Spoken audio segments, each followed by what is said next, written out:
Bonsoir, chers téléspectateurs, et surtout encore une fois, grande est notre joie de nous retrouver parmi vous en ce jour pour vous apporter encore d'autres informations, encore dans le cadre de ce que nous devons désormais appeler la saga François Béat. Comme vous le voyez sous le titre là, sommes-nous en train d'aller vers alors un état d'urgence en RDC? Ce n'est qu'une question de notre rédaction, mais avant toute chose, je vous propose qu'on aille un peu dans le sommaire de ce que j'ai apprêté pour vous pour ce soir. Euh, Écoutez, nous avons noté d'abord un déficit de communication dans le chef de la présidence. Les Congolais auront senti que depuis que cette saga a commencé, il y a peu d'informations qui a été données au public congolais. Ensuite, nous avons noté aussi le silence criant du gouvernement. Et c'est vrai que le porte-parole de la présidence de la République, M. Kassongo Mouema, a dit que ces genres de cas, il n'y a que l'ANER qui s'en occupe. Nous respectons, mais il y a d'autres aspects des choses où le gouvernement devrait entrer en danse, ne serait-ce pour sécuriser l'opinion publique. Et enfin, l'opinion publique encore aura noté des mouvements assez inhabituels, assez étranges des deux citoyens de notre pays. Nous avons cité M.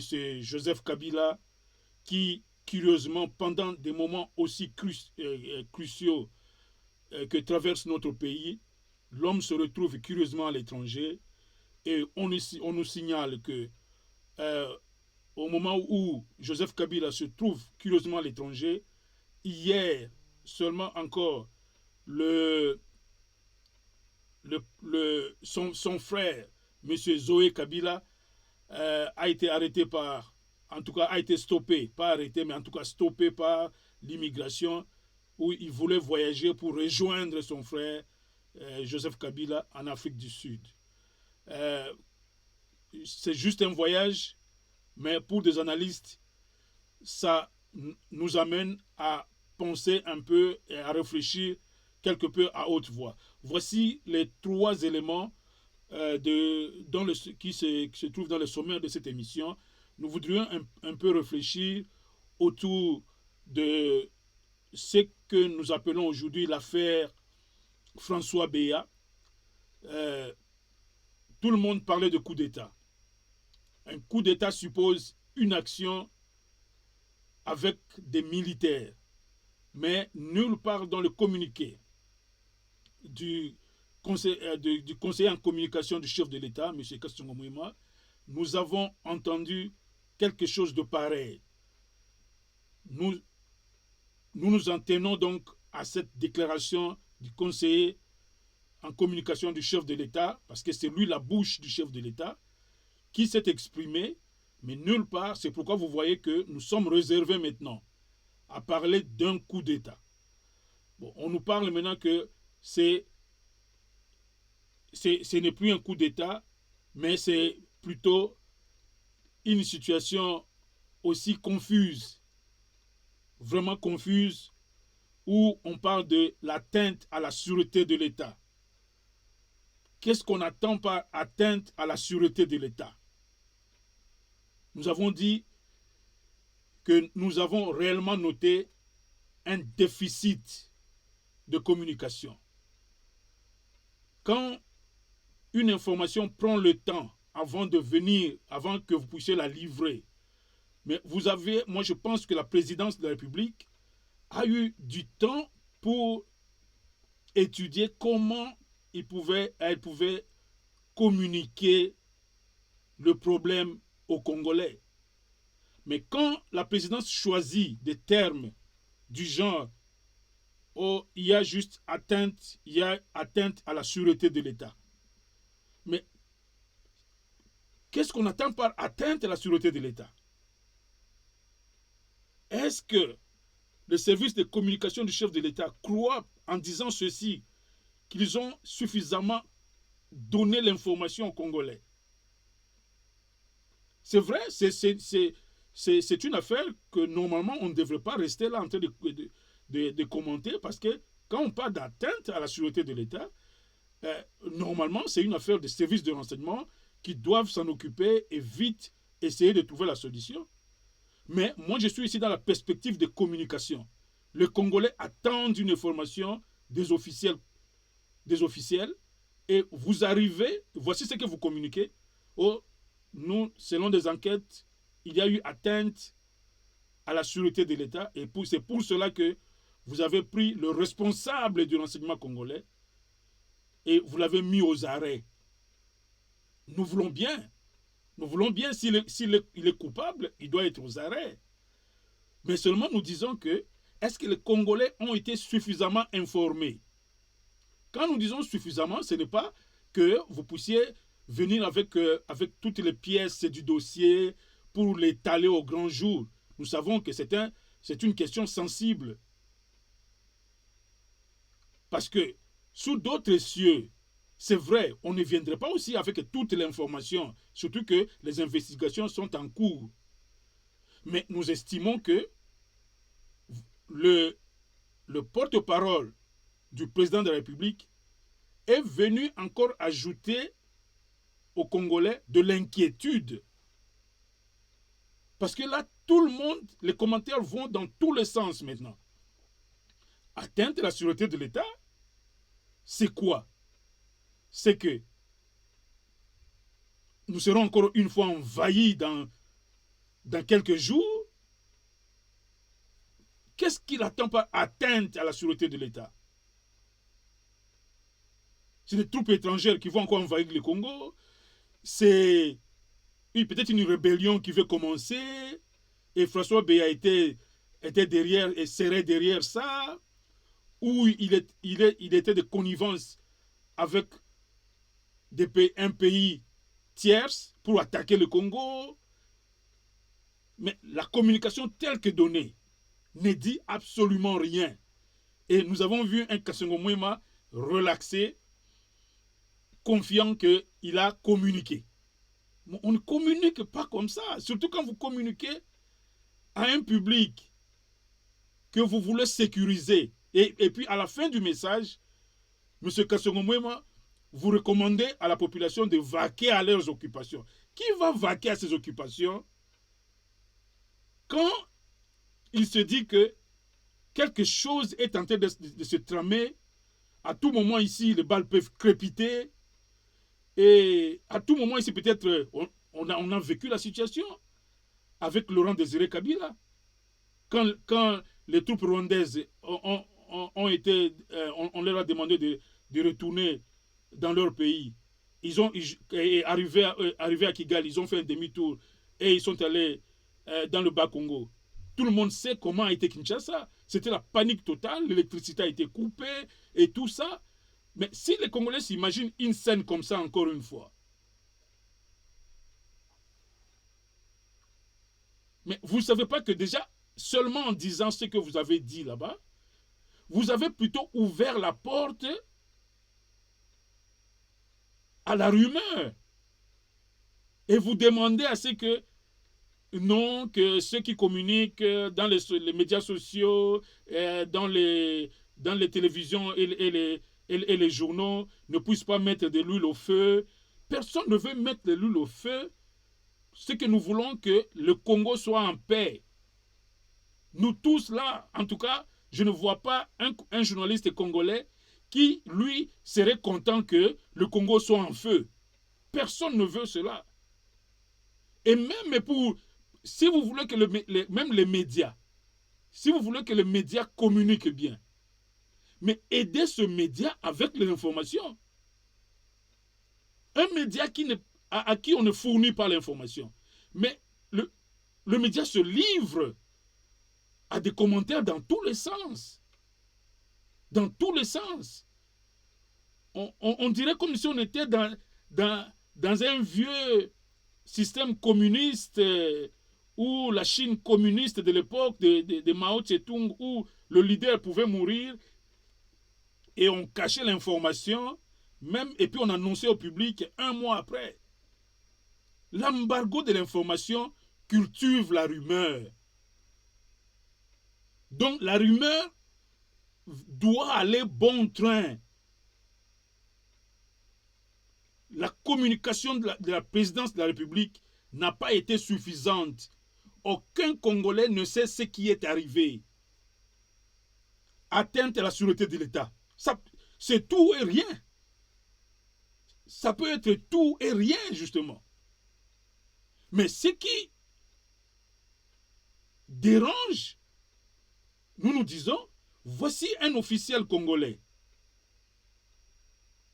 en la personne de M. François Béa, qui se retrouve dans une situation où ses propres services sont en train de l'écouter et il est dans les cachots de ses services.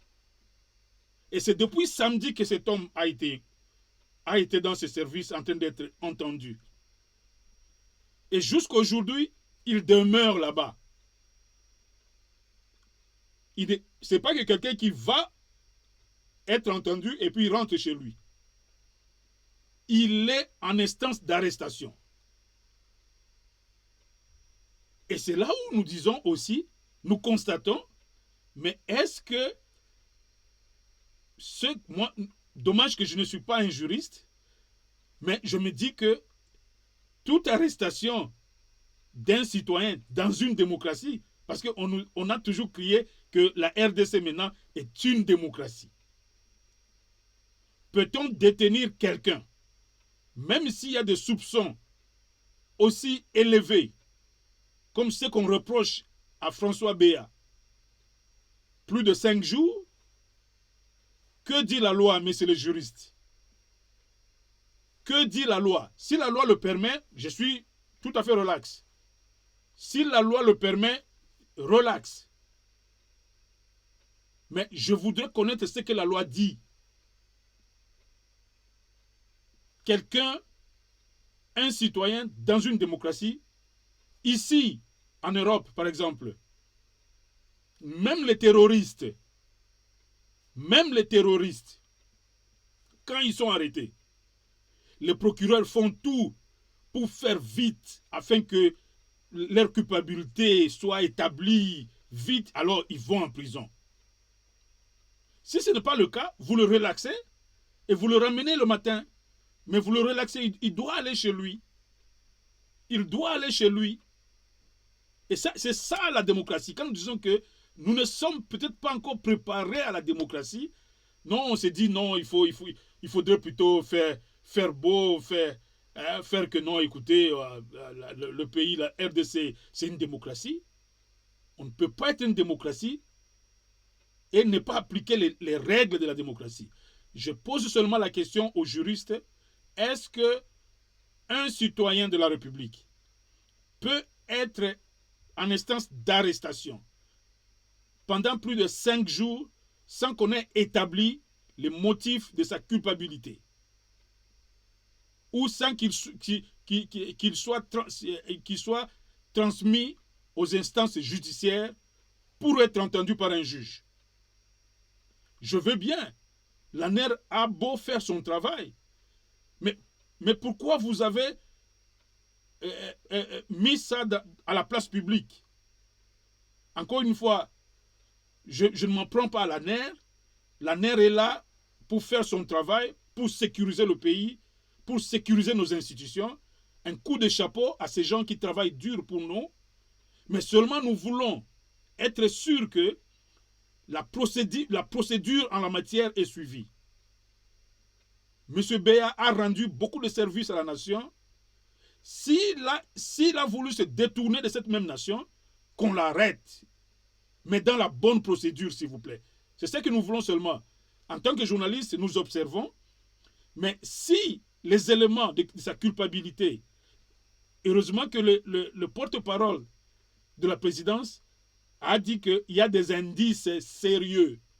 Alors, s'il y a des indices sérieux, Les indices sérieux, encore une fois, nous parlons français. Les indices, c'est indices.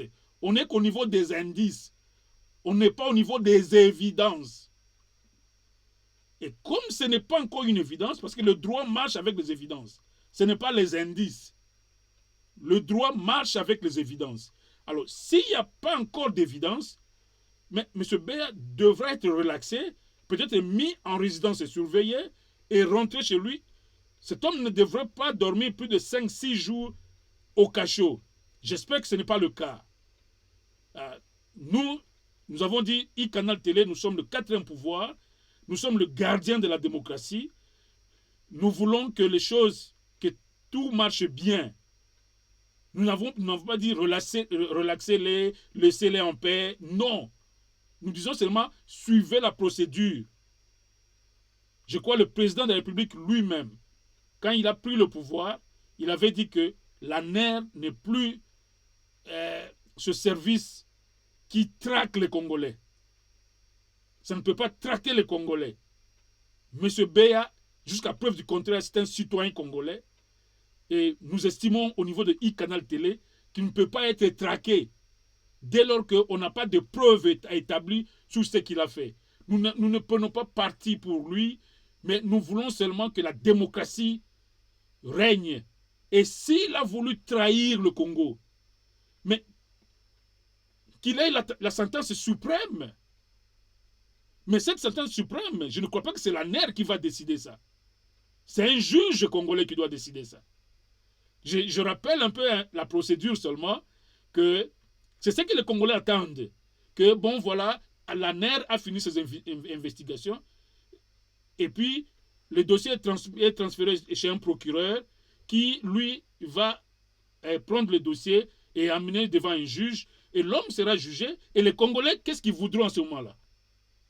C'est faire de ce jugement public. Nous sommes en démocratie, c'est vrai. Il y aura peut-être des dossiers sensibles là-dedans. Peut-être que ça ne serait pas bon qu'un procès comme ça soit public. On comprendrait aussi. Parce que dans tout ce qui doit se faire, l'intérêt de la République doit être sauvegardé. On ne peut pas, pour des raisons de démocratie, de transparence, faire un procès public où on va dévoiler le secret d'État. Ça, même e-Canal Télé n'est pas là. Mais seulement nous constatons que M. Béa est en train, si réellement depuis là, il est aux arrêts, c'est que ça signifie que ça fait plus de 5 jours que cet homme est aux arrêts, il dort dans un cachot. En démocratie, il y a un délai d'instruction. Un délai d'instruction. Et je n'aimerais pas que cela soit débordé. C'est un citoyen congolais qui a ses droits et ses obligations. Et dès lors qu'il n'est pas encore, sa culpabilité n'est pas encore établie, on n'est qu'au niveau des indices. Des indices. Parce que c'est là où on demande, j'interpelle M. Kasongo Mwema de bien utiliser ces mots. Si on est au niveau des indices, comment on peut arrêter quelqu'un quand on est au niveau des indices? Ça, je le dis à haute voix. Les indices, ce ne sont pas encore de preuves. Et si c'est des indices, alors ça doit être une arrestation préventive pour essayer de... Pendant ce temps, il y a investigation. Et ça ne peut pas aller comme ça de semaine en semaine. C'est que les Congolais continuent à attendre la seconde communication pour peut-être nous venir nous dire, écoutez, M. Béa est coupable de ceci, de cela. C'est un citoyen congolais. Cela doit servir d'exemple aux autres qui pourraient faire ce que lui il aurait tenté de faire. Donc ça signifie que nous au niveau de e-Canal Télé, nous voulons connaître la vérité, rien que la vérité, et nous voulons aussi que les procédures soient respectées. Et le président de la République doit être conforme à ce qu'il a promis aux Congolais, que la NER n'est plus là pour traquer des Congolais. Quelqu'un qui fait du mal, ça peut être Béa comme un autre Congolais, mais transférez-le devant un juge. Transférez-le devant un juge. C'est ce que e-Canal Télé a voulu dire aujourd'hui, mais pendant ce temps, l'homme a pratiquement déjà perdu son boulot. On nous annonce que M. Jean-Claude Bokassa est nommé comme AI maintenant en remplacement de M. Béa. Qu'est-ce qu'on retient, on retient de ça? Ça signifie donc que cet homme, parce que quelqu'un qui a un contrat de travail, heureusement que ce n'est pas une ordonnance, il n'y a que le directeur du cabinet qui a désigné comme chef de service de la présidence, il a ce pouvoir de désigner quelqu'un pour jouer l'intérim dans une fonction. Nous comprenons cela. Donc, il n'y a pas encore une ordonnance revoquant M. Béa pour nommer un nouveau. Nous comprenons cela, que M. Bokassa est juste là pour faire l'intérim parce que c'est un poste stratégique. Quelqu'un doit être là pour veiller au grain. Ça, nous acceptons, mais comme nous avons dit au début de cette émission, nous voulons que la présidence de la République puisse communiquer avec les Congolais. Cela va de la vie des Congolais. Cela va de, quand je dis de la vie, c'est cette confiance avec les institutions. Il faut rétablir la confiance. Maintenant, là, c'est la rumeur, la rue, tout le monde peut venir, et puis nous sommes à l'ère de l'information, les médias sociaux, des petits audios qui circulent, dramatisant la situation, et tout ça, tout simplement parce que la présidence n'a rien dit. La présidence de la République n'a rien dit. Mais c'est Kassongo Mouema, vous devez communiquer. Quand on dit communiquer, c'est communiquer. C'est dire quelque chose de compréhensible. Dire quelque chose de compréhensible. Et non être dans l'abstrait. Atteinte à la sûreté de l'État. C'était quoi? Qu'est-ce que M. B a fait? Les Congolais veulent connaître. Et quand je dis les Congolais, déjà les médias. Qu'est-ce que les médias vont dire aux Congolais? Parce que c'est nous qui répercutons les messages publics. Qu'est-ce que nous allons dire? Je n'ai pas entendu qu'à Kinshasa, il y a eu un point de presse. Même dans un point de presse, parce que là, les journalistes peuvent vous poser certaines questions de curiosité et ils peuvent avoir des bribes d'informations. Vous ne tenez pas même un point de presse. Et c'est ça qui me fait la bonne transition pour dire que nous avons constaté, curieusement encore une fois, le silence du gouvernement. Le gouvernement de la République. Je me demande quel est le rôle du gouvernement de la République pendant cette période. Le Congo est en train de traverser une période assez floue. Mais je crois que le gouvernement pouvait au moins jouer le rôle de sécuriser. Sécuriser les Congolais, sécuriser les opérateurs économiques, sécuriser les partenaires extérieurs. Il ne suffit pas de dire tout est sous contrôle. Sous contrôle, encore des termes flous. Sous contrôle, comment? Quoi?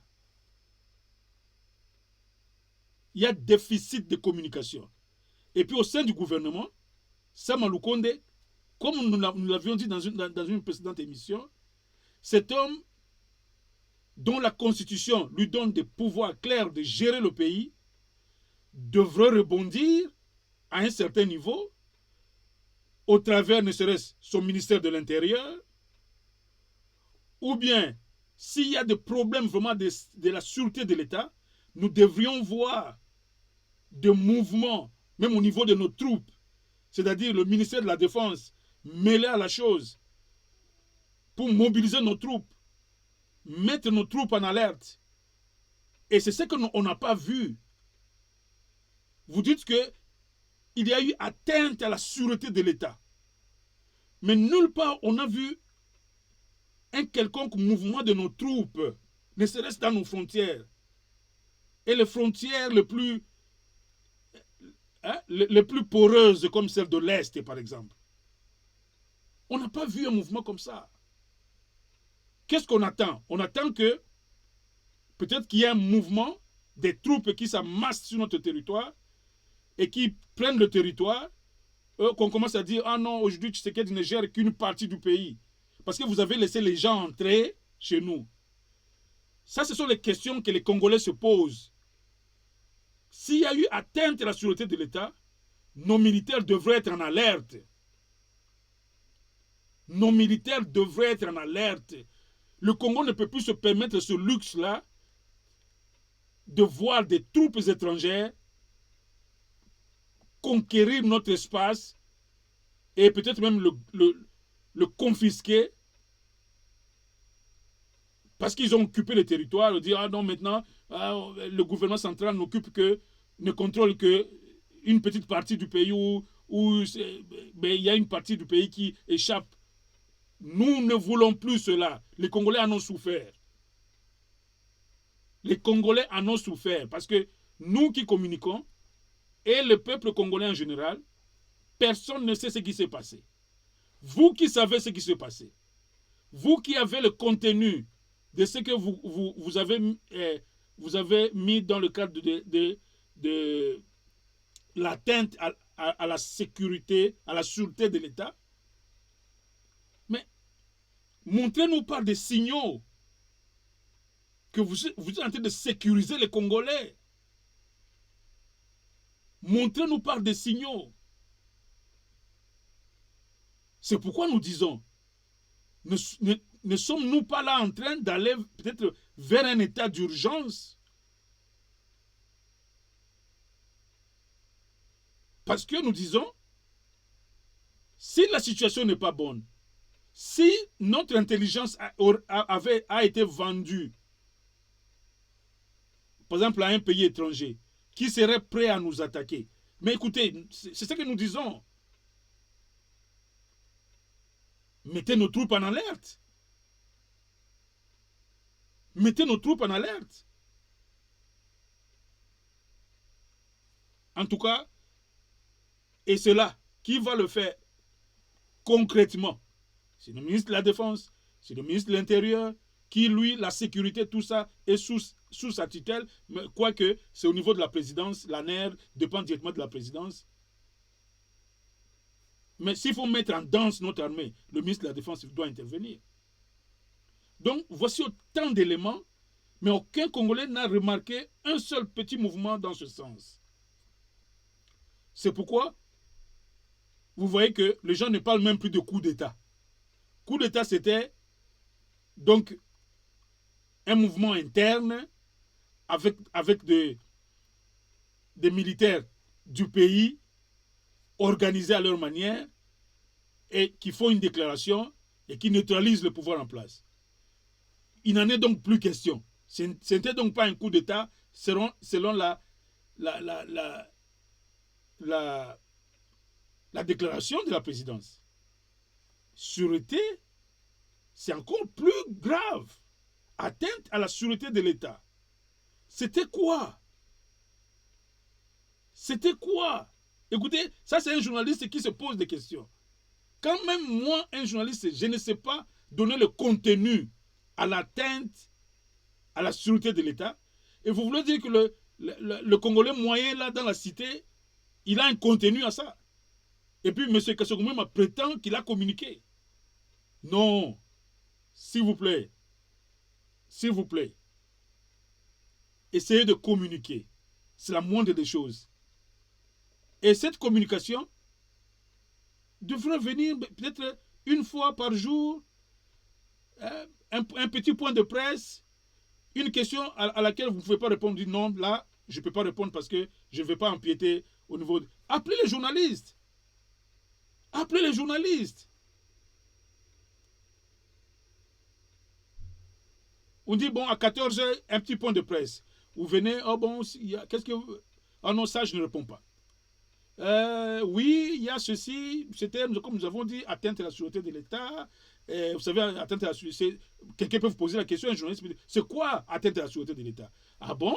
Vous commencez à élaborer un peu, à dire, ben, ça peut être ça, ça peut être ça, ça peut être ça.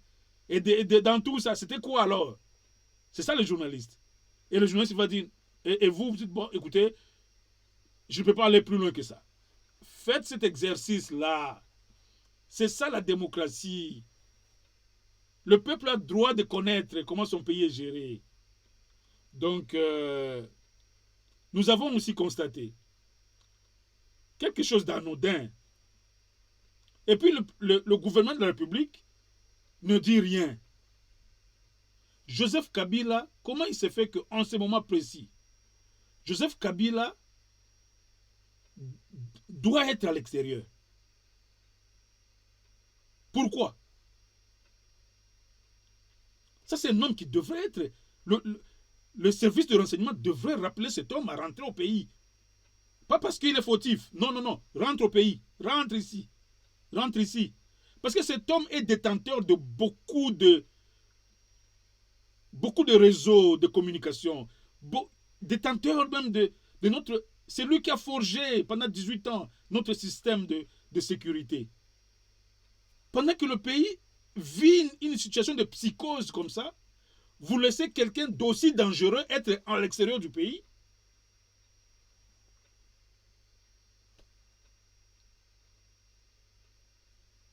Je crois, les services de renseignement devraient dire cet homme doit d'abord rentrer.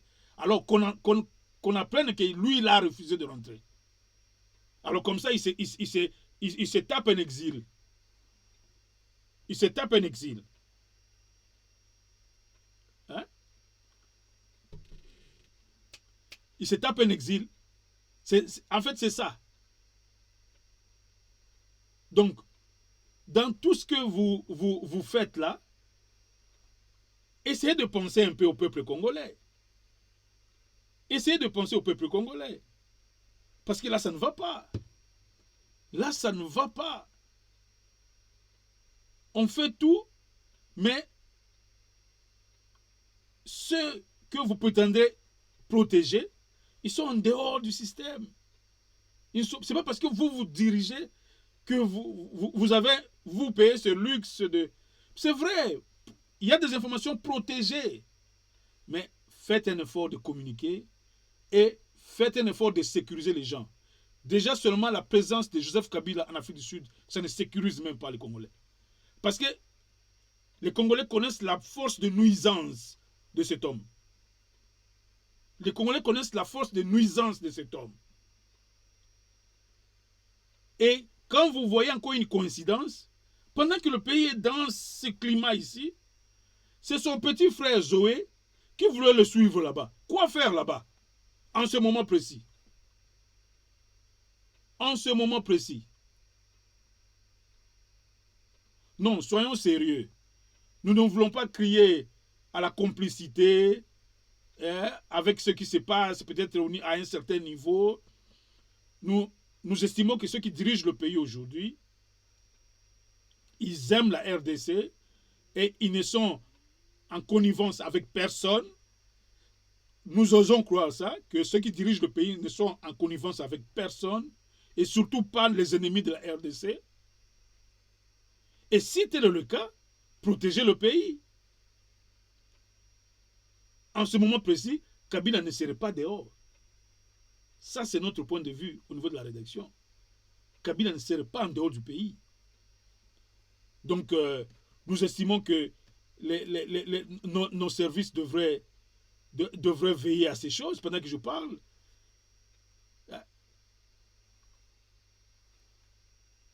Il y a insécurité. Il y a insécurité. Je ne voudrais pas répercuter cette masse que j'appellerais en termes journalistiques rumeurs qui circulent dans les médias sociaux. Tout le monde ne voit que une situation peut-être catastrophique qui pourrait arriver. Ça, c'est l'Est du pays. Et qui dit atteinte à la sûreté de l'État, c'est tous les Congolais qui pensent à l'Est du pays. Qu'est-ce qui pourrait arriver? Qu'est-ce qui pourrait arriver? C'est une probable attaque ou quelque chose d'aussi grave? C'est ça où nous disons que si vous ne communiquez pas, vous favorisez la rumeur. Nous faisons confiance aux autorités congolaises. Nous continuons à faire confiance aux autorités congolaises. Communiquer, communiquer, communiquer. Et deuxièmement, appliquer les règles de la démocratie. Appliquer les règles de la démocratie. Si M. Béa est innocent, ayez le courage de l'innocenter. Tout simplement. C'est encore ça la démocratie. Parce qu'on est arrêté simplement quand il y a des preuves. Quand il y a des preuves. S'il n'y a pas de preuves, l'homme doit être relaxé et continuer son boulot. Peut-être être remercié par une ordonnance. Le président, c'est son pouvoir discrétionnaire de nommer qui il veut. S'il ne veut plus de BA, c'est une ordonnance signée et c'est fini. L'affaire est réglée. Donc, c'est comme ça que nous avons décidé de venir, comme vous l'avez remarqué, interpeller le service de la présidence, ne serait-ce pour communiquer. Communiquer.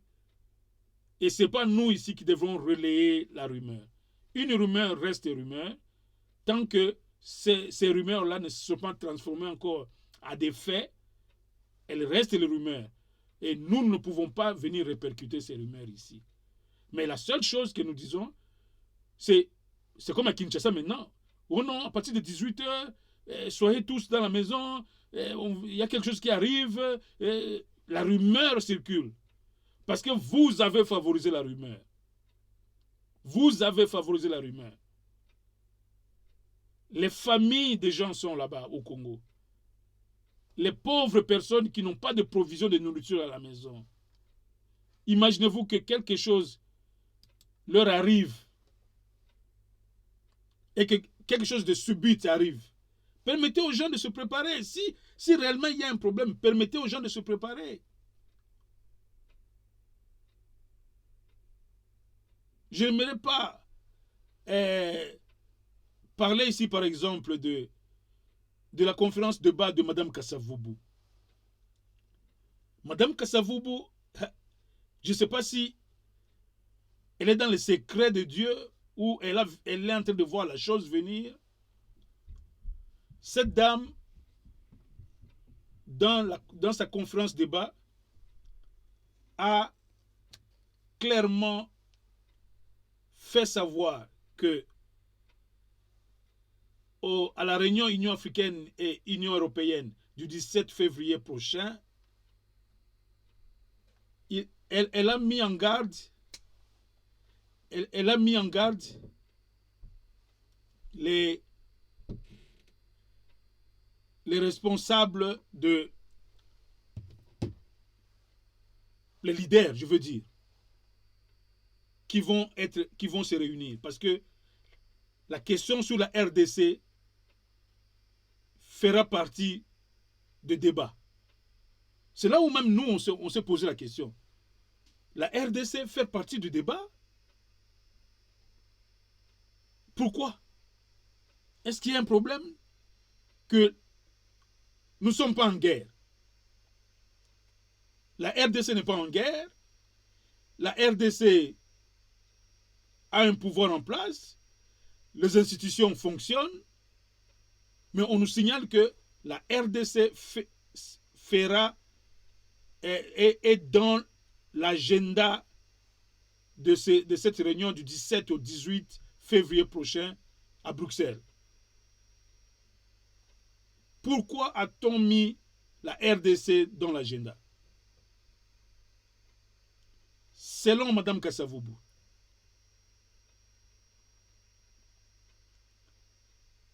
il serait question de discuter sur une certaine balkanisation de la RDC. Ce n'est pas loin. Le 17 au 18, ce n'est pas loin. Qu'au cours de ces meetings, on parlerait balkanisation de la RDC. Est-ce ce que nous vivons ici? Est-ce un signe avant-coureur de ce qui pourrait être décidé au sommet de Bruxelles.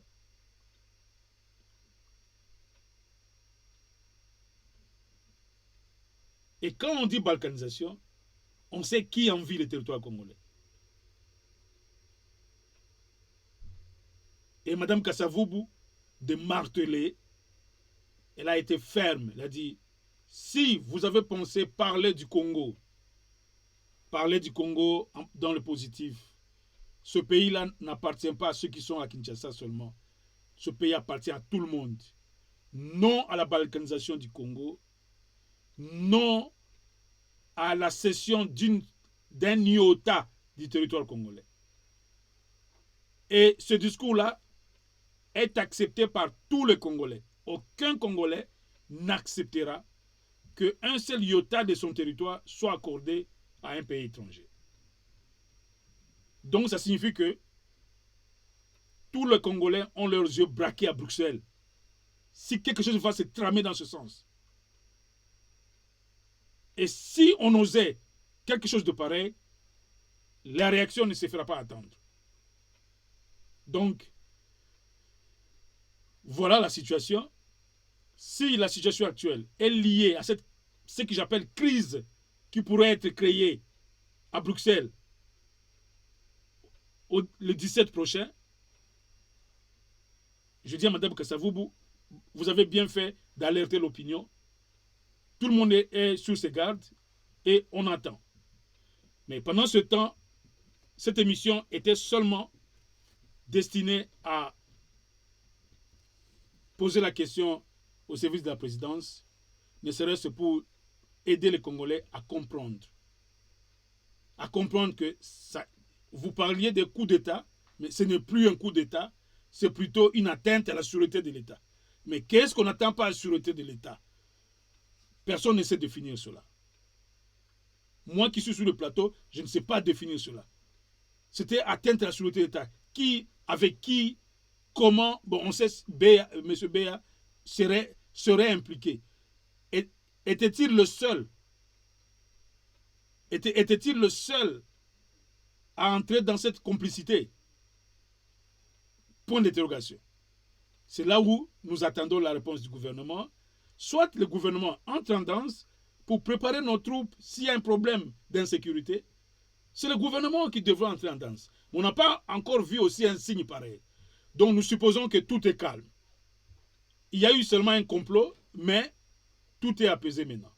Donc c'est sur cette note que, avec espoir que le gouvernement ou la présidence de la République va nous aider à comprendre un peu plus ce qui s'est passé, parce que c'est un grand officiel congolais qui est aujourd'hui entendu. Et nous voudrions que les détails soient étalés à la presse, donc au public. Parce que la démocratie fonctionne comme ça.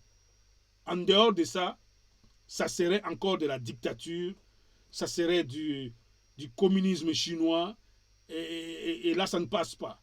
Nous sommes des gardiens de la démocratie, donc nous ne pouvons que alerter le gouvernement dans ce sens, et nous souhaitons que les enquêtes qui se mènent au niveau de l'ANER aillent dans le bon sens, et nous souhaitons que la tranquillité règne dans ce pays. Et nous ne voudrons vraiment pas qu'un petit coup de balle crépite dans ce pays où la pauvreté peut se lire dans le visage. En tout cas, nous refusons cela et nous demandons à nos autorités de sécuriser ce pays-là. C'est sur donc cette note que nous mettons donc un point final à cette émission. Nous saluons Dr Mbanda encore une fois, qui est très dynamique avec nous, avec beaucoup de choses que nous faisons en coulisses. Dr Mbanda, je vous salue. Je salue donc tous les compatriotes de la diaspora, surtout du Parlement, du Parlement digital de la diaspora. Je vous salue tous pour le travail combien efficace que vous faites en ligne et de communication. Je vous salue et je salue tous mes compatriotes ici à Newcastle. Vous qui êtes à Newcastle, voici votre chaîne. Nous sommes là pour vous, vraiment pour vous. Vous pouvez nous contacter à tout moment quand vous voulez. et ceux qui sont ailleurs aussi, à Londres, à Birmingham, à Wolverhampton, et vous qui êtes à Kinshasa, vous pouvez nous contacter. Et nous remercions tous ceux qui nous envoient des messages de feedback positif. En tout cas, on ne cesse de recevoir des messages venant de vous. Nous vous remercions, nous tenterons, nous essayons de faire de notre mieux pour vous servir et essayer de mettre le gouvernement dans sa position de rendre compte au peuple. Mais l'émission d'aujourd'hui était seulement par rapport au message du porte-parole du gouvernement, mais nous vous promettons un peu plus d'analyse, plus, en tout cas, plus je dirais d'analyse, oui, d'analyse avec nos experts maison qui vont revenir pour entrer dans les détails des choses afin de fixer l'opinion sur ce qui est réellement passé. Je crois que maintenant, M. Gabi Kitoko, qui est notre consultant, est en train de faire son travail de fouille. M. Irénée Kayembe serait aussi en train de faire son travail de fouille. Par la semaine prochaine, je crois que nous connaîtrons un peu plus et nous allons libérer la bouche de nos experts maison pour revenir ici, nous parler, nous faire leurs analyses, nous libérer un peu ce qu'ils ont pu tramer à gauche à droite pour que le public soit informé. Notre problème, c'est le public. Vous devez être informé sur ce qui se passe dans votre pays. Merci beaucoup. On se retrouve à la prochaine. Et dans l'entretemps, portez-vous bien. Merci.